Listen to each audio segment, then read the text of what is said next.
জানেন কি, মেয়েরা সবসময় বাস্তবতার কাছে অসহায়। কখনো তার পরিবারের কাছে, কখনো তার স্বপ্নের কাছে, কখনো তার ইচ্ছের কাছে, আবার কখনো তার ভালোবাসার মানুষের কাছে। জানেন কি, একটা মেয়ে তার জীবনের প্রত্যেকটা সময় অন্যের জন্য বেঁচে থাকে।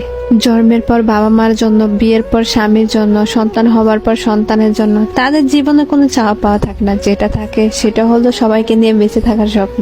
মেয়েরা পারে না তাদের ইচ্ছা মতো চলতে, পারে না কাউকে ভালোবেসে সুখে থাকতে, পারে না তার ছোট ছোট স্বপ্নগুলো পূরণ করতে।